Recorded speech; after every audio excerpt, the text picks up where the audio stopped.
ফেব্রুয়ারি মাসেই শুরু হতে যাচ্ছে ছাতক টু সিলেট রেল লাইনের সংস্কার কাজে সময় লাগতে পারে ১.৫ বছর। তবে দীর্ঘদিন বন্ধ থাকা ছাতক ভোলাগঞ্জ রূপওয়ে আপাতত চালুর কোনো সম্ভাবনা নেই।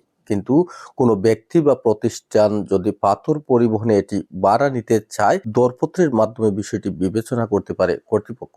এছাড়াও ছাতক কংক্রিট স্লিপার প্লান্টে ১৫,০০০ স্লিপার তৈরির জন্য ইতিমধ্যে আনা হয়েছে কাঁচামাল। এগুলো উৎপাদন করা হলেই আরও কাঁচামাল সংগ্রহের মাধ্যমে উৎপাদন বাড়ানো হবে। শুক্রবার বিকালে ছাতক রেলওয়ে স্টেশন ও কংক্রিট স্লিপার প্লান্ট পরিদর্শন শেষে সাংবাদিকদের প্রশ্নের জবাবে এসব তথ্য নিশ্চিত করেছেন বাংলাদেশ রেলওয়ের মহাপরিচালক আফজাল হোসেন। এটা দুইটাই হতে পারে।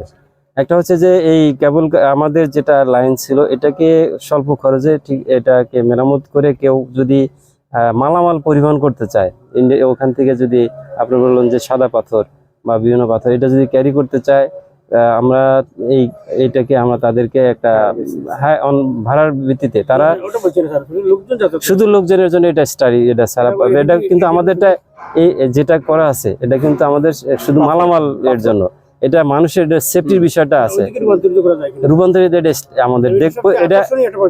হ্যাঁ, এটা আমাদেরকে আসলে পরীক্ষা নিরীক্ষা করার দরকার আছে, এই মুহূর্তে বলা যাবে না।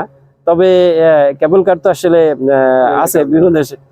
হ্যাঁ, এটা আমাদের রেলের কাজ না, এটা আমরা একটা আউটসোর্সিং একটা এজেন্সিকে আমরা নিয়োগ করে তারা যদি মনে করে আমরা তাদেরকে দিয়ে দিতে পারি। এ সময় উপস্থিত ছিলেন বাংলাদেশ রেলওয়ের চট্টগ্রাম পূর্বাঞ্চলের জেনারেল ম্যানেজার সুবক্ত গিন, রেলওয়ের ঢাকা বিভাগীয় ব্যবস্থাপক মোহাম্মদ আবু জাফর মিয়া, নির্বাহী প্রকৌশলী আহসান হাবিব, সহকারী নির্বাহী প্রকৌশলী সৈয়দ মোহাম্মদ আজমাইন মাহতাব, আব্দুল নূর, আসাদুজ্জামান, সুরঞ্জন পুরকায়স্ত, মাহবুব আলম, দিলওয়ার হোসেন, শেলু বড়ুয়া, লায়েক মিয়া, বায়জিৎ সুহেল, আমির হোসেন, জাহাঙ্গীর আলম, ফারহানা আলী, সম্পারানী দাস সহ রেলওয়ের কর্মকর্তা ও কর্মচারীগণ।